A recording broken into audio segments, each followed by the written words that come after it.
Hello, this is Turkey, once again the former spokesperson for the American Cultural Tradition and or Cultural Memory Complaint Department and the current and hopefully future head and or chief and or director of the and or director head chief and or chief director head and or head director. No, I said that already. Wait, let me start that one over again. Okay, and the current and hopefully future head and or chief and or director and or director head chief and or chief director head and or head chief director of the Stochastic Intelligence Agency. Yes, coming to you in primarily my current role as head and or chief and or director of the Stochastic Intelligence Agency to update you on the situation with that character, that clown that came knocking on my door. Tap tap tap tap tap tap. You're fired, Teddy. You're fired. Teddy, I hate to tell you this, but you're fired, right? And after which, we insisted and underscored the fact that we neither work for ABC, nor Walt Disney, nor any of the other stuff, and he has absolutely no right or business attempting to fire us, since we don't work for Appletosh, we don't work for ABC, we don't work for Disney World, we don't work for Disneyland, we don't work for Disney Red Planet, we don't work for Rupert Murdoch, we don't work for any of those fools, we don't work for the Ministry of Truth, we don't work for any of that nonsense, and apparently this clown named Mickey Mouse, with all this Mickey Mouse bullshit, has done this before. And we're not the first person that upon whose door he went knocking, tap, tap, tap, tap, tap, hey, you're fired, you're fired, you're fired, hey, this is Mickey Mouse, you're fired. And apparently this other individual, I'm going to go ahead and switch out, and this is me, and I know I'm playing clothes, and I'm explaining, who he did this to prior to myself. And here he is, he's coming up, ready, here he is. All right, well, this guy right here, and apparently this guy's name is Mr. Jimmy Kimmel, and Mickey Mouse came knocking on his door, tap, tap, tap, tap, you're fired, Jimmy, you're fired, he said, Jimmy, you're fired, I hate to tell you. And Mr. Kimmel was like, hey, what's going on, little mouse guy, what's going on? And you're fired, Mr. Kimmel, you're fired, and all these accusations and all this stuff, so that was the situation, and then the following happened, because just like me, right, folks believe that Jimmy Kimmel has a right to his First Amendment rights, and has a right to free speech, and so what happened was in Sacramento, California, there was and that was one of our affiliates here at a contracting fee through Theta, also known as LC, and if you want to do more research on what LC means, you can start with the idea of flowers and bees. In any case, what we're talking about here is that people, there was an outcry from the public. The people are like, no unfair treatment for political satirists. Political satire is an important part of our First Amendment right. And personally, we here at Contract and Fee, I should say it this way. Personally, here we at a Contract and Fee through Theta agree with that idea, because that's to a large part what we do. And so a threat, Jimmy Kimmel is a threat to us. A threat to let's put it this way. I'm going to say it in a heroic voice, all right? I'm going to say it heroically. A threat to one political satirist is a threat to all political satirists, right? Correct? And so there was an outpouring of political satirists at the station in Sacramento, and we're going to show some of the pictures of the support that Mr. Kimmel got, and supporting his First Amendment rights and his right to criticize the government, which under democracy generally we have the right to criticize our government. It's only under fascism really that we're not allowed to criticize the government, and the reasons we're not allowed to criticize the government under fascism is because fascism always goes after the free press and free speech and the ability to rally and have peaceful demonstrations in public spaces. They take over the spaces and basically make it illegal for anyone with a counter opinion or difference of opinion or variation on a difference of a counter opinion to express that difference on a variation of a counter opinion. And so we're going to show you some of the pictures of the protesters in Sacramento, and then we're going to let this, and we're going to talk about how this story unfolded. All right, so here are some of the pictures. This is some of the pictures of the protest. All right, so here's one. This woman's holding a sign. Jimmy said nothing wrong. And we agree with that. Jimmy said nothing wrong. Okay, you can see she's one of the protesters there. And here's more. This one says Elmo, Colbert, and Kimmel. Who's next? Shame on you, ABC. Here's one that says free speech is all right. We agree with that too. Trump equals America's Hitler. Well, as you know, Mickey Mouse has this long history of supporting the Alfred feline Hitler and the work that Alfred feline was it Alfred or Adolf? No, I think it was Adolf. Adolf feline Hitler did with his fascist organization back in the 30s. Like talking about how those concentration camps that he built were just castles and playgrounds for the mice, and how nice the cats were. Anyway, so there's a long history there. Trump equals America's Hitler. ABC equals fascist enabler. Kimmel equals truth teller, and we agree with all that. And it says, let's see what we got going here. Here's another one. It says Team Kimmel, F-CK, and then what looks like colon here, rent a car, next star, Disney, ABC, etc. And here's another one that says ABC equals ashamed, bribe, and cowards. Here's one that says Jimmy Kimmel, live.com. I think that's on the billboard back there somewhere. Anyway, Epstein distraction, and then they show him silenced. Free speech, boycott SOB, we don't know what SOB is, do you? That's like SOB, I wonder what that could be. Disney, protect our First Amendment rights. We agree with all that stuff too. And let's go ahead and go on to the next one. All right, here's another one. Disney and ABC, capitulation and censorship. No such thing as public liberty without freedom of speech. We agree with this one. These are all the protesters.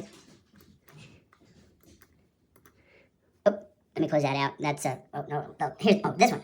Okay, stop enabling fascism, protect free speech. Look, so there's a picture of Mickey Mouse right there. Where dreams come true, and then you see his mouth is stitched shut there. Let's see. I think there's one more left. We're gonna go ahead and close that now. Stop enabling fascism.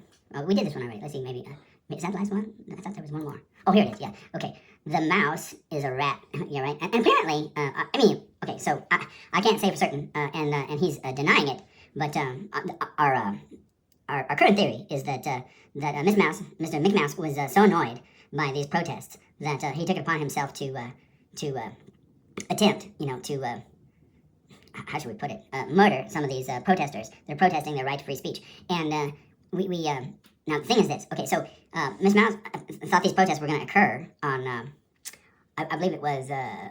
I believe he believed that they were going to occur on September 19th. And, he believed that they were going to occur on September 20th. That was yesterday. And, in fact, they were all happening on September 19th, the day before yesterday. So Mr. Mouse, he arrived at the site of these protests. And, we can't really say that it was Mr. Mickey Mouse. But we know, I'll show you what the suspect looks like. Okay, so this is the suspect. This is a picture of the suspect. This is at the scene. This is at the scene on September 20th. That's yesterday. And this is the armed suspect, who fired into the Sacramento ABC parking lot, I believe, shooting at cars and stuff like that. Probably accidentally hit some of those Teslas. But in any case, this guy here, he's the one that did it, and he arrived a day late, you see. And he was aiming for the protesters, but he just ended up shooting, some of the cars there, the cars of the employees, in the parking lot there. And Mr. Mickey Mouse claims that this is not him. He said, this is not a picture of me. I was framed. He said he was framed. He doesn't. Mickey Mouse claimed that even though he supports gun rights, he doesn't actually own a gun, and he's never been convicted or accused or actually caused any gun violence or any. He does not known has no record on the police and the FBI and CIA have no record of him, ever owning or even being in possession of a gun. And that's what he's claiming. And he claims this guy maybe looks like him, but that's not him. And you can see that, by the mask that, it's a little difficult to establish his identity. I would point to the large ears and the gloves and the shoes, myself. But like I said, Mickey claims that this is not him. Well, okay, I'm going to show you some pictures that refute the evidence that Mickey Mouse has never owned a gun, never been in possession of a gun, and never, committed any acts of gun violence. Okay, so here's one. Here's the first one. All right, hold on. There he is. There's Mickey holding a gun right there. This is a undoctored photo of Mickey Mouse holding a gun, completely undoctored. There he is holding the gun, smiling like he really likes these guns. Okay, here's another one. Ready? Okay, move that over there. See there? He's showing off his gun. He's like real happy about it. Again, same big ears, same shoes, same pants. All right, wait, hold on. Here's another one, Mickey Mouse with a gun. And this is one of them automatic guns, an automatic rifle type thing. I think this is an older picture of Mickey too. See, I think is that the truth? That's the toot, that's the hat. That's the conductor's hat for the truth train, right? So that's another example. Let me see, hold on. Okay, here's one. Here's evidence that he's actually committed some violent acts holding a gun. You can see that he's got the gun aimed at Donald Duck here, and Donald Duck apparently has he's knocked him down and he's threatening to kill him. So he's wearing his gangster clothes. And here's another one. Here's another one that says Mickey Mouse holding a gun. And let's see what else. I think this is the final image. Yeah, this is another one of him being happy there, holding a gun. Right, so anyway, all of these images that we just shown you of Mickey Mouse holding these guns, these are undoctored images. These are all on file. These are part of the historical record and archives. I think some of these are housed at the Library of Congress. So get them while they last, because I think we're abolishing the Library of Congress under the organization referred to as the Ministry of Truth. But if you get there now, look at these pictures of Mickey Mouse, and holding his guns and doing his gun violence. Once again, I'm gonna close these out. There's the evidence that Mickey Mouse is not telling the truth about his relationship to gun violence here. And once again, there's the final one. And this is the actual suspect. This is the actual suspect. This is the guy. He came a day late. Tried to kill the protesters and took his picture. Mickey Mouse claims it's not him. All right. So keep me updated. Once again, this is Turkey. This is Turkey, the former spokesperson for the American Cultural Tradition and or Cultural Memory Complaint Department, and the current head and or chief and or director of the Turkey signing off and warning you that if this guy comes and knocking on your door, tap, tap, tap, tap, hey, it's me, it's Mickey Mouse, I just have a few things to say about you being... Don't let him in, okay, don't let him in, because, he's dangerous, right? Okay. Yeah, if you see him, I know what you can do, because you can't inform the FBI, and you certainly can't inform the CIA, and the police don't do anything about this kind of thing. So, I guess if you can, safely, knock him down, trip him, take off his mask, pull on his ears, and, tie him up, and, I don't know what you do with him once you do that. Maybe return him to Walt Disney World, or Disneyland, or anything Disney, Disney Studio, or just a gift shop anywhere that sells Disney things, and just return him and leave a little note on him like Spider-Man used to do with the bad guys, saying taking out the trash, or whatever you say, and that'd be it. All right. So once again, signing out, Turkey. Have a good day.